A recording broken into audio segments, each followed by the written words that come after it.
সকালবেলা 6টা বাজে ঘুমের থেকে উঠে গোসল করে তারপর আমরা কাজে যাই। এমনও দিন আছে আমরা সকালবেলা নাস্তাও করি না। রাতের 8টার পরে আসি কাজ থেকে, আইসা যে খানা খামো ওই শক্তিটাও থাকে না, সেখানে আমাদেরকে রান্না করে তারপর খাইতে হয়। আমাদের কোনো ছুটি নাই। একদিন আমরা ছুটি পাই, ওই দিন আমরা ঘর গুছাইতে, কাপড় ধুইতে, এটা সেটা করতে করতে চলে যায়। কাপড় ধোয়ার জন্য যে মানুষ রাখবো, মানুষ রাখলে তো টাকা যাবে, বেতন দিতে হবে ওদের। ওই টাকাটা বাসায় আপনাদেরকে পাঠাই, তারপর ওইটা দিয়ে আপনারা ফুটা নিবেন। আর এই যে ইস্ত্রি করা, এই যে ভাজ আলা কাপড় বেড়া ঘুরেন, আর এই যে কাপড়, আমরা কাপড় পরতে পারি না ওইখানে। এই যে এখানে দেখেন না ভালো ভালো কাপড় পরে ঘুরতেছি, এটা খালি আব্বা আম্মা আত্মীয় স্বজন দেখে ভাবে যে পোলা অনেক সুখে আছে। ওখানে তো জামা কাপড় পরার টাইমই পাই না আমরা। কখন জামা কাপড় পরবো? সারাদিন তো ইউনিফর্ম পরেই থাকা লাগে।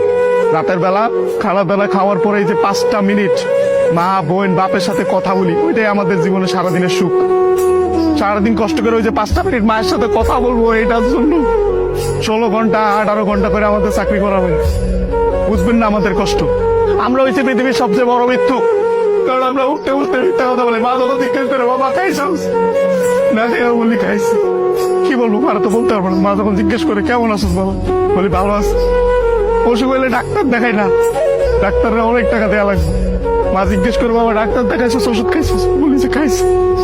কিছু বলার নাই তো, মিথ্যা বলো ছাড়া কোনো উপায় নেই। আমাদের মতন মৃত্যুকার কেউ নেই। আমাদের কোনো ঈদ নাই ভাই, ঈদ করেন আপনারা।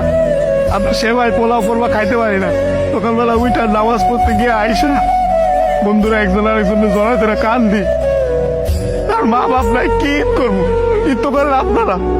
আমি আমার মার চেহারা 5 বছর ধরে দেখি না।